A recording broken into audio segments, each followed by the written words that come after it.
let me give a quick introduction to Matt. I think probably many of you know it, but he's worked for SIL with an SIL mapping team for nearly 30 years, and he's been the team leader for the past 6. He's given GIS training in Kenya, Indonesia, and Malaysia. He currently lives in the Dallas area and leads a remote team of 15. In case you don't know about SIL, they're a global faith-based nonprofit that works with local communities around the world to develop language solutions that expand possibilities for a better life. So anyway, Matt, I'll let you take them here. Okay, thanks so much, Loren. Yeah, great to have the opportunity to share with you guys today. I'll give a little bit more background about our team too.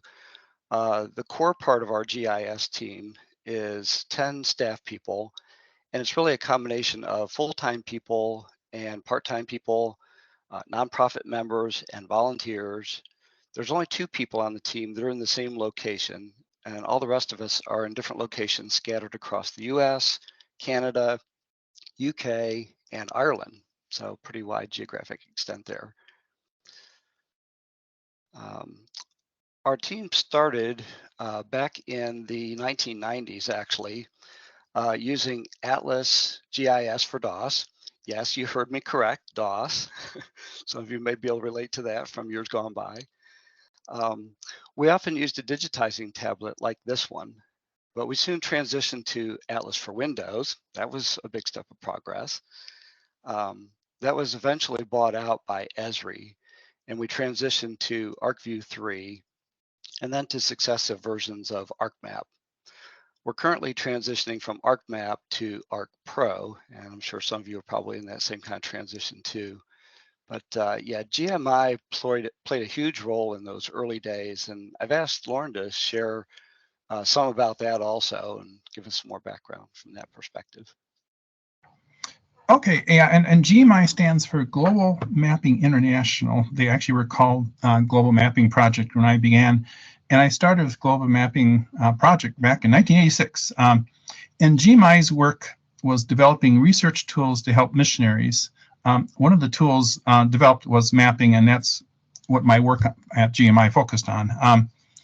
Back to language stuff, there was a book called The Etholog, and it was in book form. It began about 1951, and for each country of the world, it listed indigenous languages with some information about each language.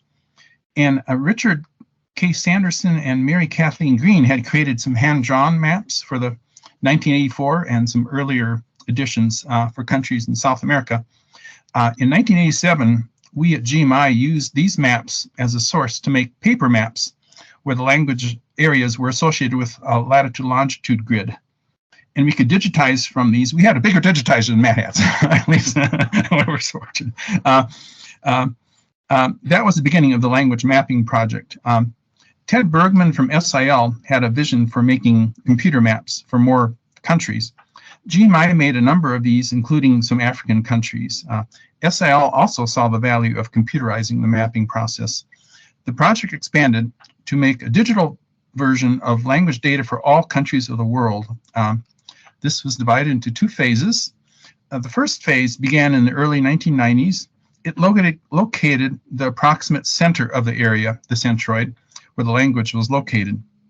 It was best to start with this stage since it's much easier to figure out the centroid of a language area, which is a point, to the extent of the whole area, which is a polygon. A staff person from GMI, Warren Lawrence, was the main GMI person working on the project. Volunteer Bruce Hansen also helped. They would locate centroids from maps or location data from SIL and digitize them. Next, SIL staff people, Tony Egan and Matt Benjamin, would print out the maps and send them to SIL field people to verify the location. Phase 2 of the World Language Mapping Project began after most of Phase 1 was done. Again, it was using maps and location data from SIL, and the area where the language was spoken was digitized into polygons. As with Phase 1, SIL would verify the mapped data with folks on the field. As the process went on, SIL had several mapping people, including Matt Benjamin and Irene Tucker, so they took on more of the work. A mapping tool GMI created for Christian workers and missionaries was called the Global Ministry Mapping System, or GMMS. It bundled mapping software. Originally, it was the Atlas GIS, which Matt referred to, and later we did get ArcMap in it, so we got a little more updated. But we bundled that with data. Two of the data layers which were greatly desired were the language polygons and points. Some universities and government agencies heard about the data layers and wanted access to them. Another product, World Language Mapping System, was created for them. When GMI closed in 2017, SIL took over the language mapping project, and Matt will describe more about this. Yeah.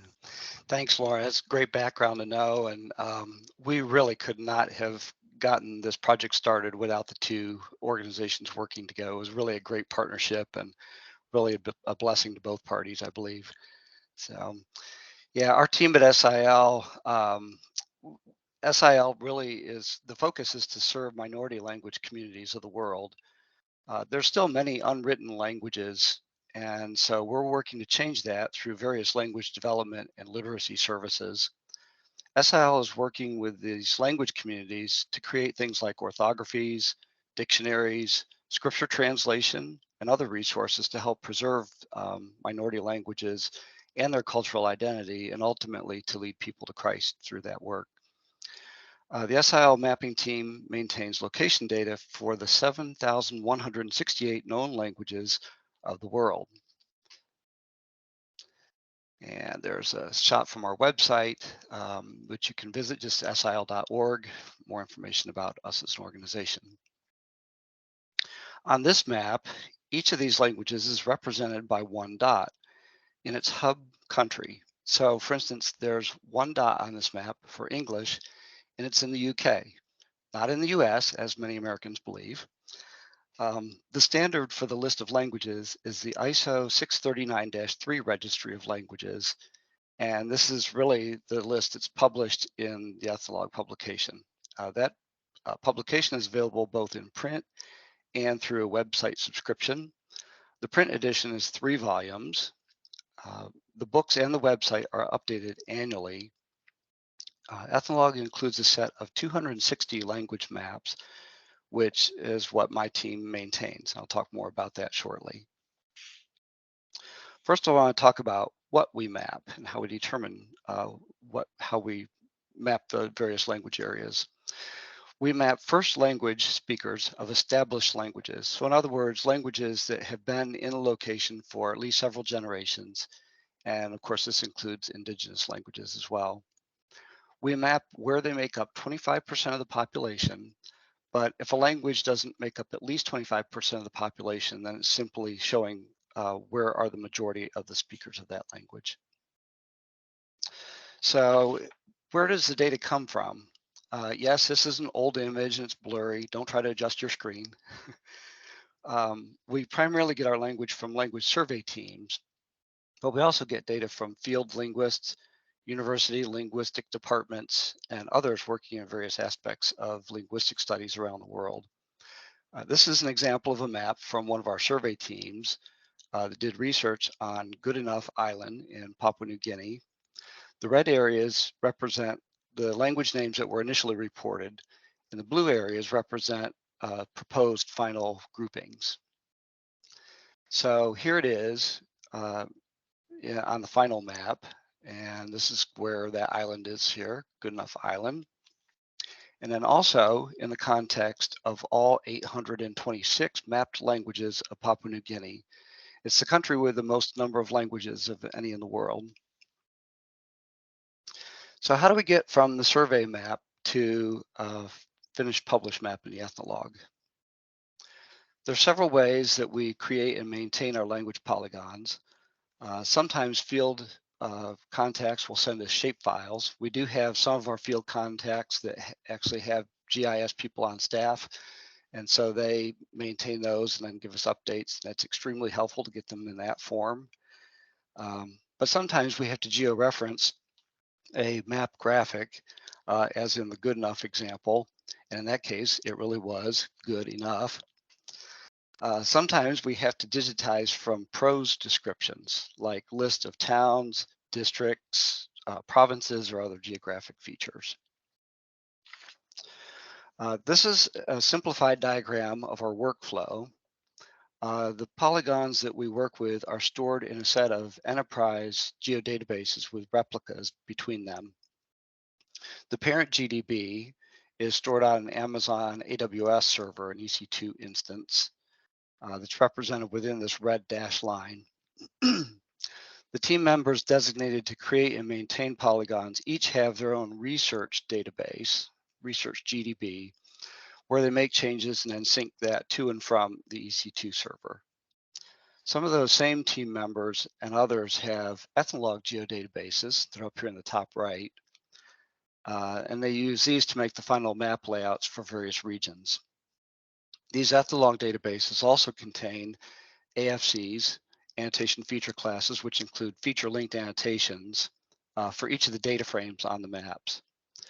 Since these annotations are map-specific scales, then we store them in the child geodatabases rather than have them included in the replicas between the master database and the local copies.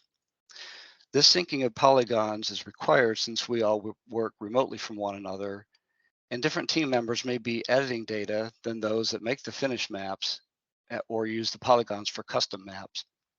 And this set of Lang World databases up here in the top left represent databases around local workstations for making custom maps. These might also include feature-linked annotations too for some of those projects. So now I'll give some more examples from the set of 260 ethnologue maps. We start all of these maps with a template since they all include similar format. They all have similar title styles, graticules, scale bars, copyright statement, things like that, different marginalia elements. Most have language family legend, which indicates how the languages are related and similar linguistically. Family names are stored in a join table, and the family fields are displayed using mesh to symbols in a style file. Some of you are probably familiar with that in ArcMap.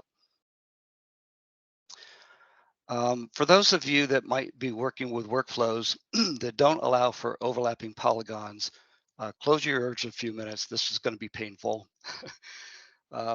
We often use overlapping polygons, though, because realistically, there are languages that are multiple languages spoken in the same location. If these overlapping languages are in different language families, we use a series of triangles in a separate layer to show the overlapping family groups. We use pyramid-shaped triangles that are assigned with no color so that you can see the family color of the underlying language polygons. And the color of the second family is assigned to the ice cream cone triangles that are drawn on top. We also use dashed lines to help clarify the overlapping polygons.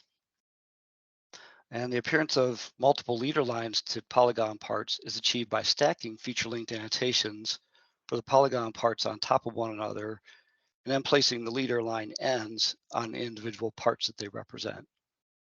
If the language names change, which they do from time to time, those changes are fed through a join table and then synced through the enterprise system so that all team members have access to that information, and so that the feature link annotations get updated. We use Python scripts for updating copyright dates, for exporting numbered language lists and index lists, and exporting map graphics that are used for the book and website. Bangladesh is another example of some extreme overlaps. Sometimes language area overlaps are simply too complicated to label with annotations. So we use symbols that are assigned to the language rather than to the language family grouping. The legend is then grouped by families. So down here at the bottom, you can see there's family names, but then the swatches, the symbols are individual language names.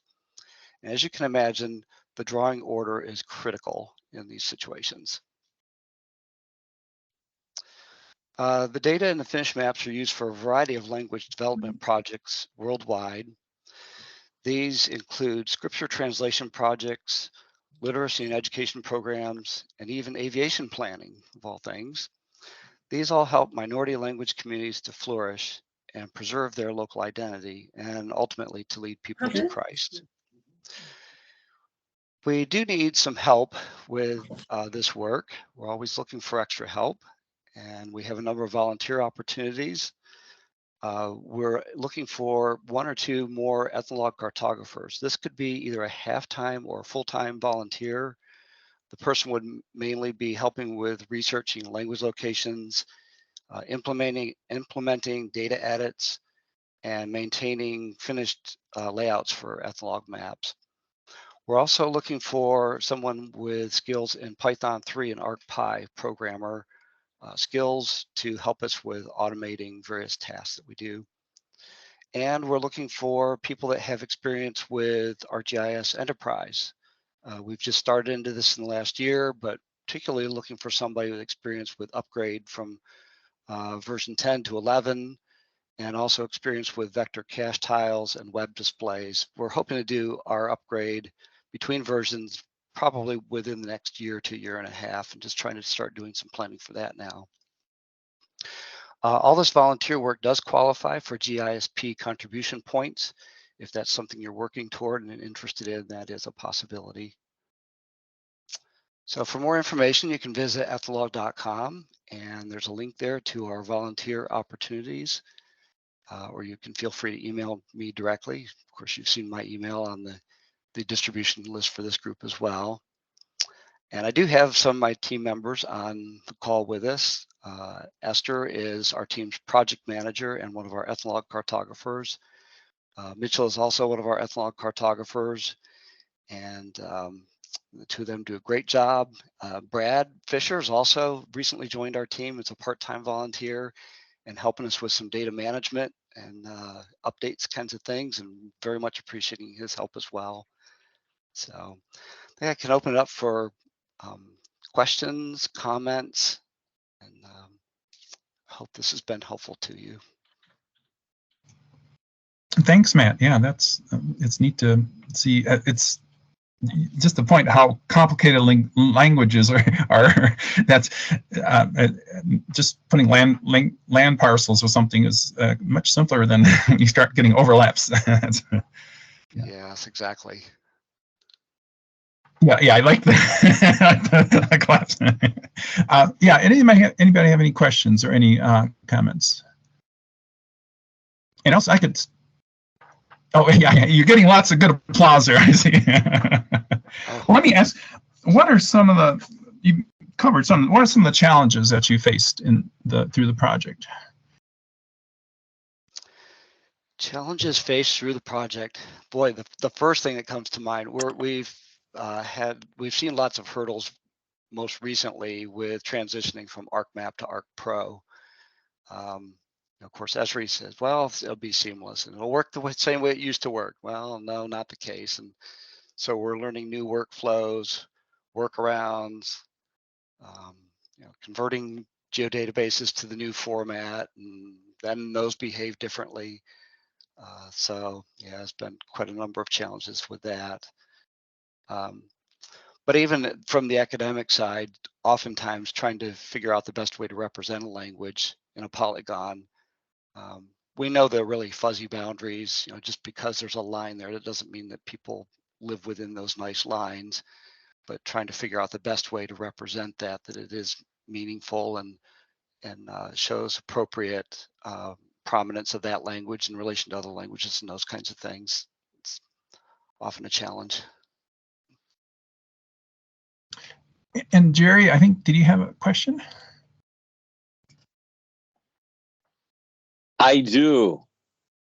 Speaking of precision, have you had a discussion about the pros and cons of vector data versus raster? Using cells that are formed based on the intended precision, because vectors sort of would appear, maybe they don't necessarily mean, but they would appear to be very precise. Yes. So of course, the materials that are in ArcMap are all vector. The only time we would use any kind of raster within ArcMap is if we get one of those map graphics from somebody, and we're going to geo-reference it to do some updating. But as far as the data itself, it's all vector. The exports that we make for production of the Ethnologue publication, we create a set of PDF files that are used for production of the book. The website is .png files. Those are raster. They're static. Well, they're all static images on the exports, of course. And there is a separate team that manages the requirements for the Ethnologue website. I know some of the images there are fairly low quality for certain subscribers, but other subscription levels have access to better quality images and that kind of thing. But that's really beyond the scope of my team. Well, let me follow up if I may. When I was referencing raster, I was thinking in terms of grids, like population grids, the human settlement layer. There's different population grids. And what I wanted to lead up to was, is there an estimation of the population of that language within each one of the polygons? Yes, there's population information stored within the Ethnologue database, and my team has access to that. We don't often get requests to make maps showing that, but we could if we had that kind of request. There has been some talk about doing some GIS analysis work with looking at various populated places on the map and knowing the population of those in relation to where the polygons are, and try and do population estimates that way. It's just in the very beginning stages, and that's something the Ethnologue team is looking at, whether they really want to move that direction or not. Some of the population information that's in the Ethnologue database is quite old, but there's an active program going on to update those population figures and get much more precise data in relation to that. I don't know if that helps answer the question. Well, that's awesome to hear. I have thought about this and would be happy to hear discussion as you guys pursue that, because I think that would be valuable. I don't know that my thinking on this would be of use to you, but I certainly would like to hear what SIL is considering doing and trying to do in that regard. Thanks. Okay. And Matt, there's two questions in the chat. One is, how many of the 7,000 languages are mapped already, and how many are left? Yeah, that's a good question. I believe we have, my best estimate would be we're probably somewhere around 500 to 700 that we do not have mapped. I haven't checked that number recently, but that'd be my best estimate. And it's mostly languages that are scattered, widespread, more difficult to assign a geographic region to. And the other thing is, back to the definition of mapping established languages. We're not mapping immigrant languages. We're not mapping diaspora groups and that kind of thing. It's really where the language is being used locally in its homeland area or has been there for several generations. Great, thanks.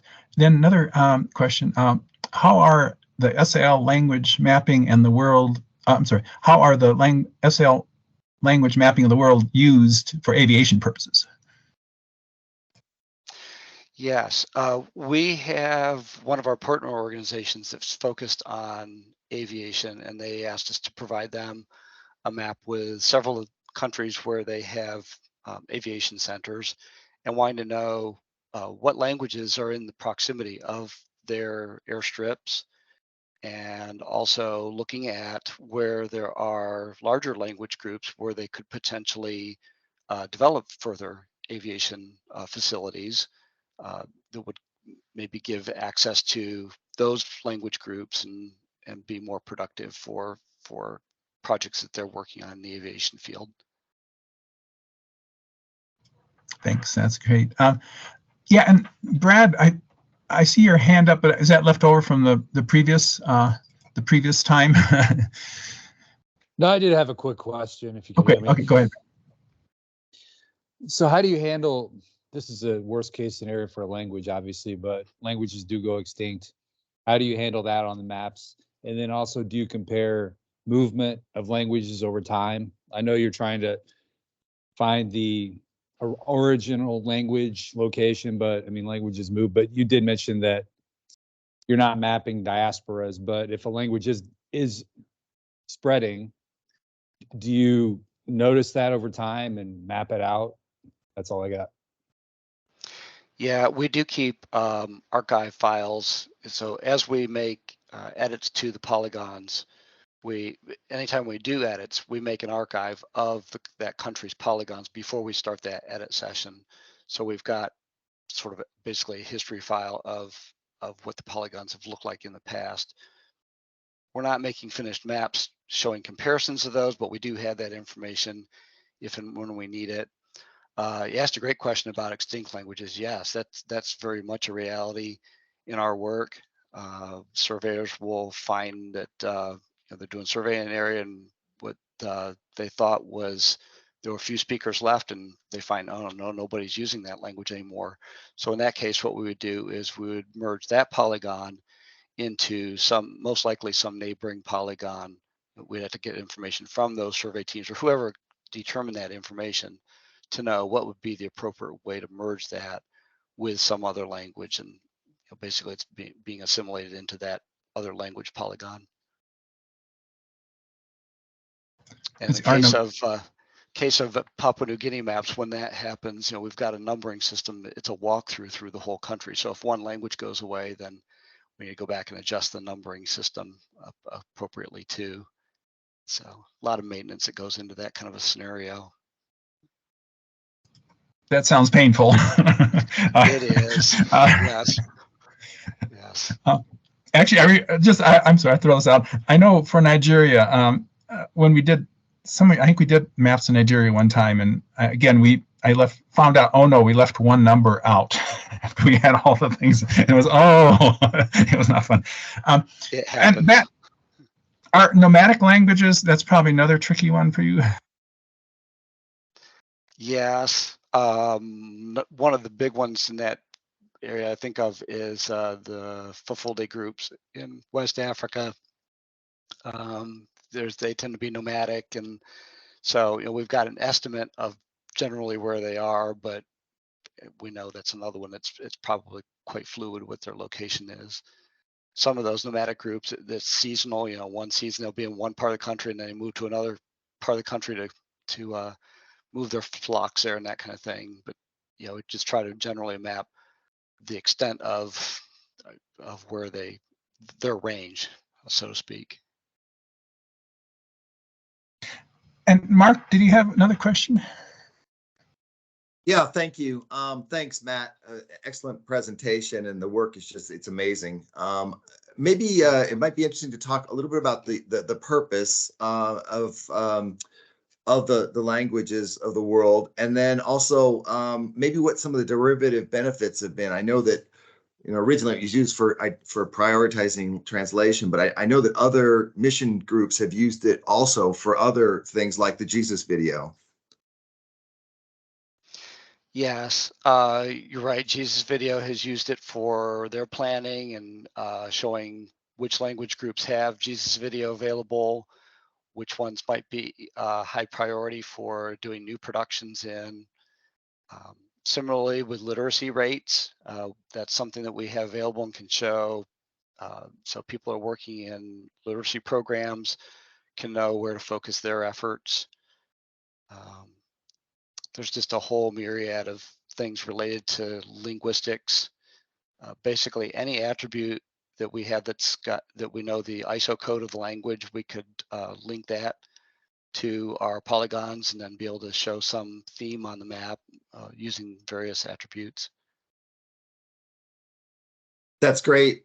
And I'll just put a commentary out there. I know for a fact, having worked with a number of customers, that the global mapping language is the foremost, by far, authoritative source out there for languages of the world. So you guys have done an amazing job. Thanks. Thank you.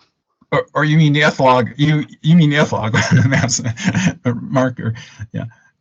Sorry, I just meant the language database. Yeah. The ethnologue. Sorry. Yeah. And really, no one else is really working on languages. Are there? Do you know of any other people trying to map languages of the world? Of course, I know they sure probably won't do it on with indigenous, but yeah. Right. I don't know specifics on that. I've heard there are some other groups out there that are doing research about language locations, but I don't know how extensive GIS data they have about that at this point.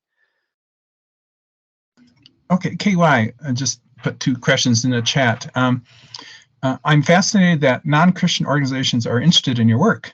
What do they use it for, and how has it opened doors for you to share Jesus with them? Yeah, first thing I think of is community development, humanitarian organizations. Again, literacy is not necessarily Christian per se. Secular audiences are interested in that kind of thing. Just using those mapped language areas to be able to show different statistics about those aspects of language and how they can plan projects related to that. Okay, and then KY had another question. Has there been difficulties getting, oops, chat just changed. Have there been difficulties getting the broader missions community to use your work? Difficulties getting the broader community to work. It might be a matter of awareness. Sometimes I think we're kind of the best kept secret, but a lot of people there are people that are aware of our work and contact us about using the polygons. My team is not directly responsible for distributing those to external organizations that are interested in that. It's the ethnologue team that manages that side of it. So they see much more of that kind of thing than I do. Yeah, I know there's been quite a wide variety of uses of those over the years. And then, yeah, Irene Tucker, good to see her here. Yeah, she mentioned that the Atlas of the World's Languages is another group that tried to map languages areas.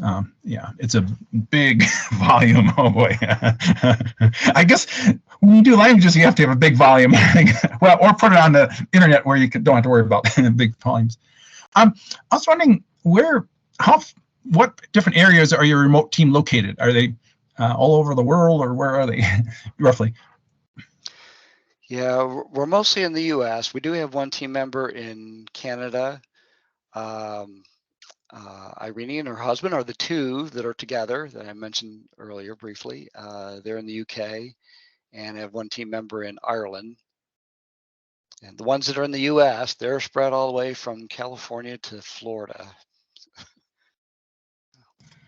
That probably brings some challenges. Well, it's great we have Zoom these days, but still, that can be tricky. Great. There's so many ways you can collaborate too, but still, I bet there are challenges.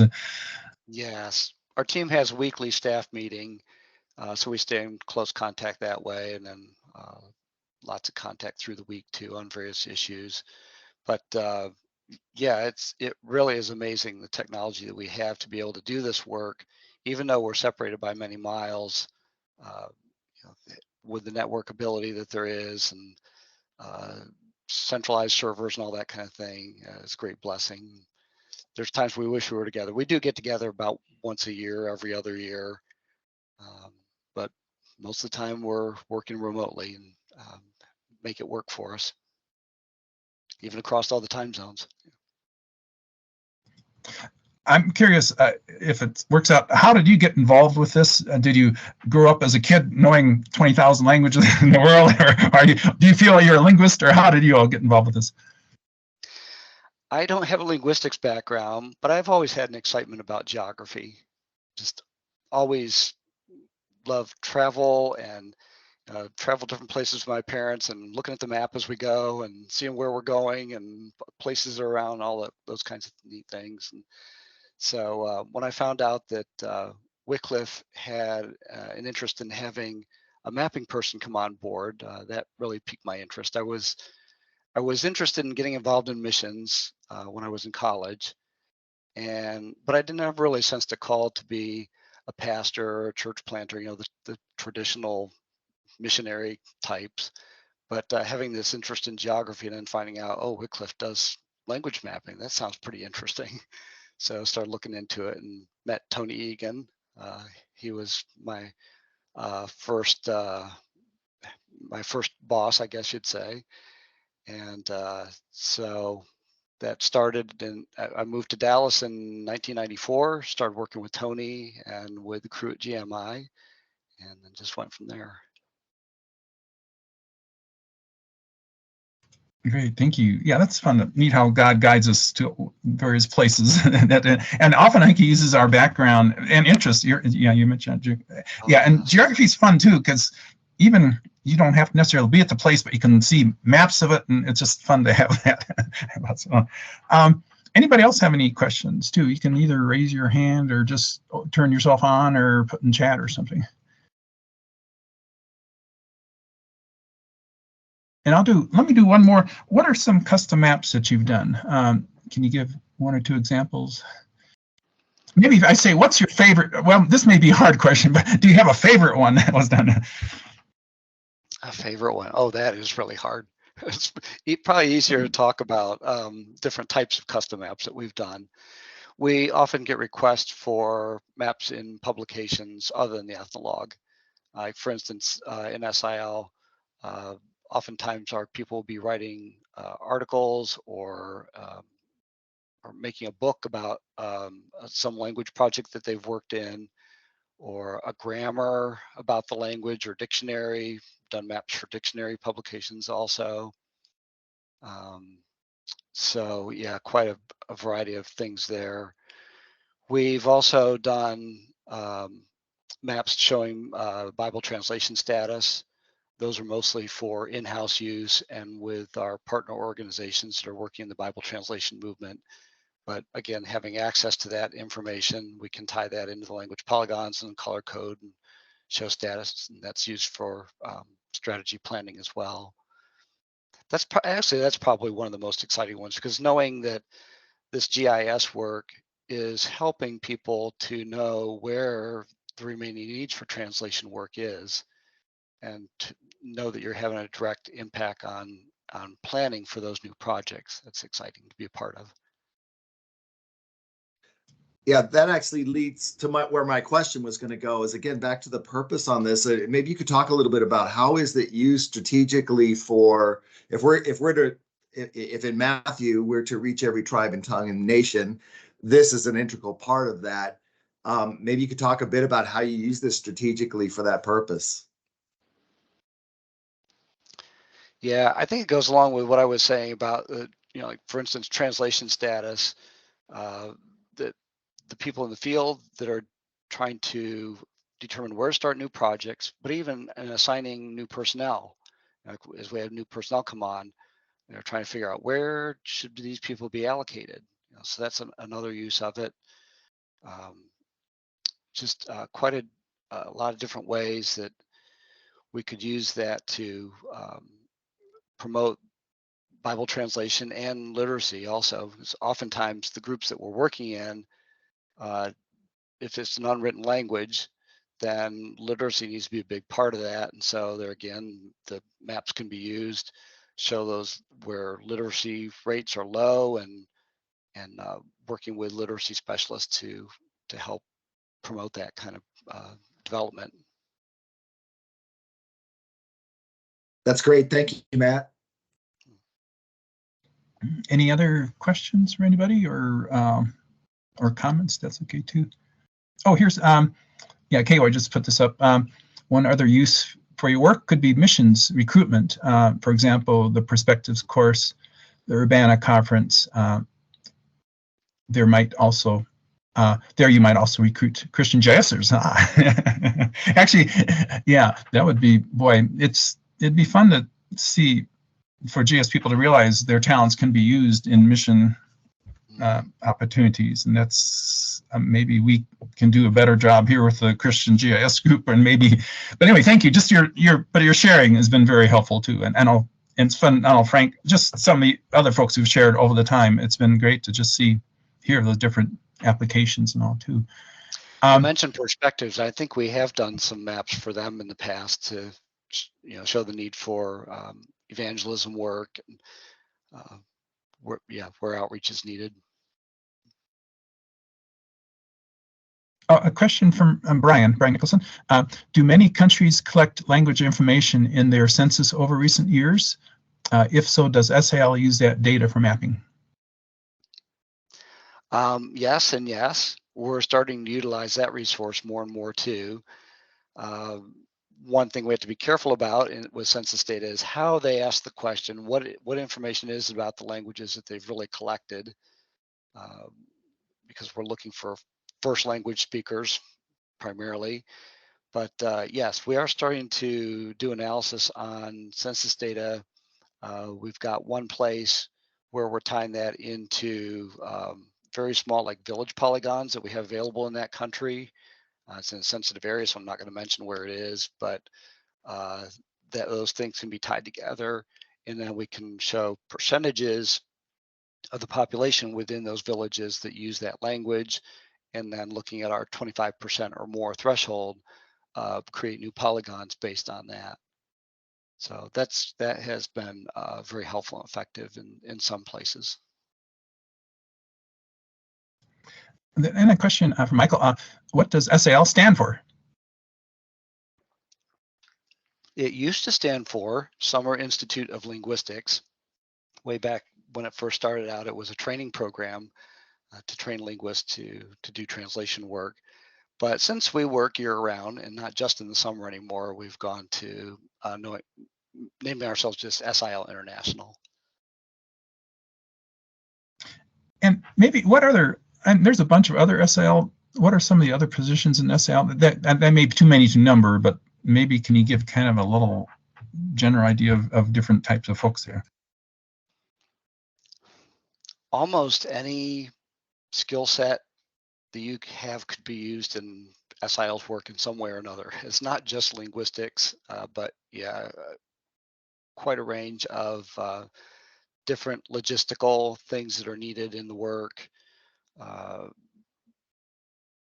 Lots of different technology backgrounds, IT people. There's a huge need right now for IT support people in the field and here at home. Those kind of skills, of course, GIS,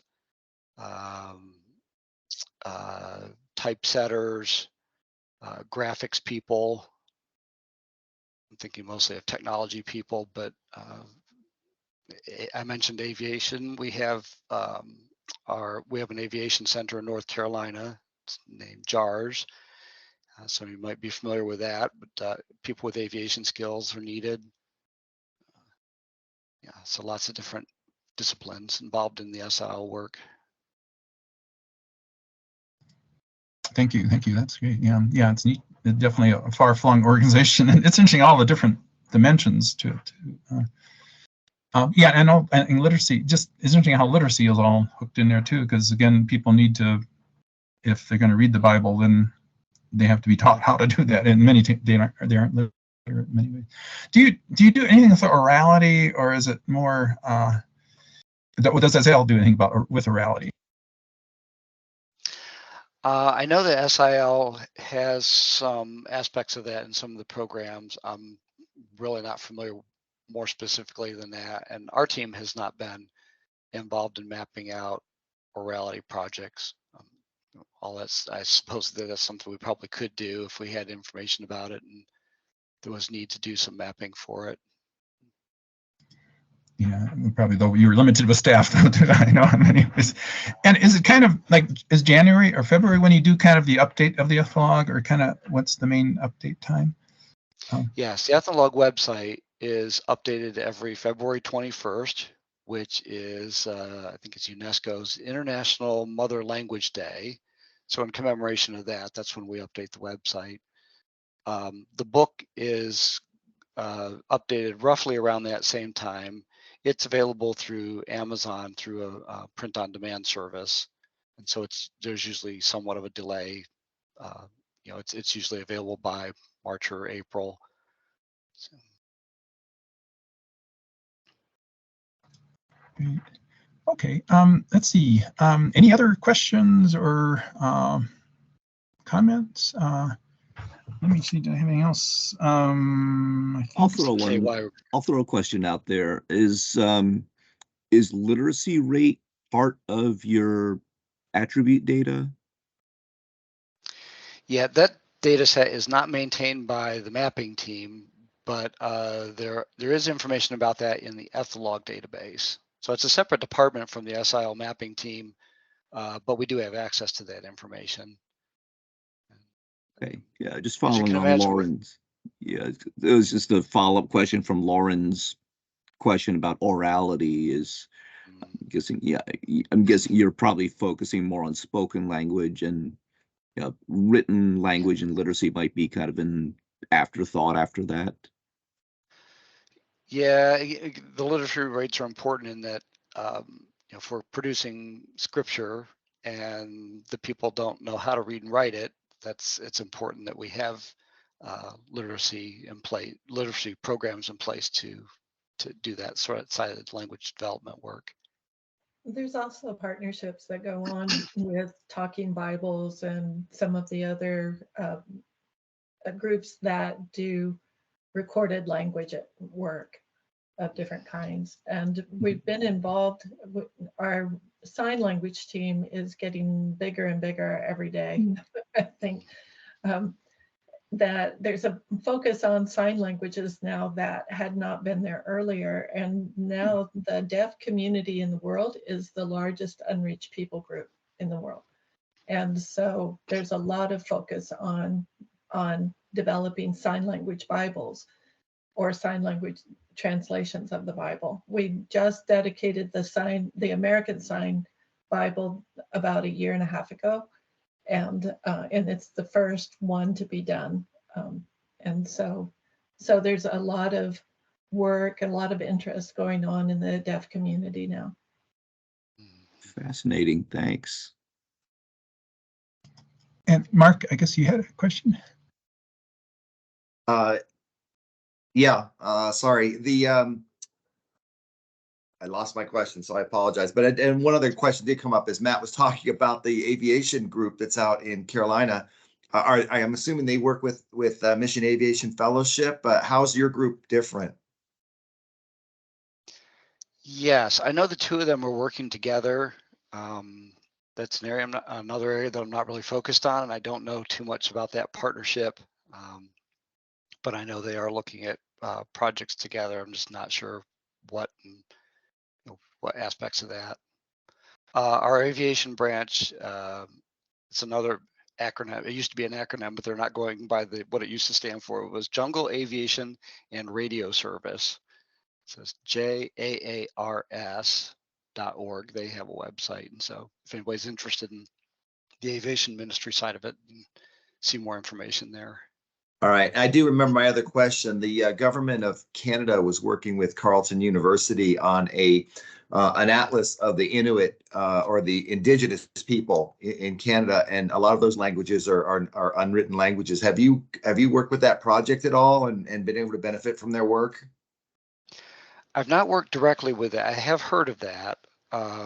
We have an SIL contact that's a specialist in many of the languages of Canada, and I believe he's gotten a lot of his information from that project. So our team hasn't gotten it directly, but it's more indirectly through our field contact. I think he's been in communication with them. Okay, great. All right, thanks, Matt. This has been a great presentation. Thank you. Appreciate it. Great. Yeah, I think we're near the time. First of all, let me just pray for you guys, because it's fun. And again, anybody, Matt's happy to have a volunteer come join him, so feel free to see that final screen. And but anyway, yeah, let me just give a prayer for you guys, folks. Father, thanks for Matt and the team at SIL. Thank you for just the various people who worked in the past on the language mapping project, and just thank you that it's still proceeding, and give them wisdom, help them especially with this technical issue of getting between ArcMap and ArcGIS Pro, and help communication between all the different staff people, keep them healthy, help just the whole idea of working with a whole network of folks, how to work with that, and give Matt wisdom as he leads the team too. And anyway, we just pray you'll give them many more years and keep enlarging their work. And yeah, we just pray in your name. Amen. Amen. Okay. Thanks, Loren. Oh, you're welcome. Thank you. One logistic thing. We do have a webinar planned for January.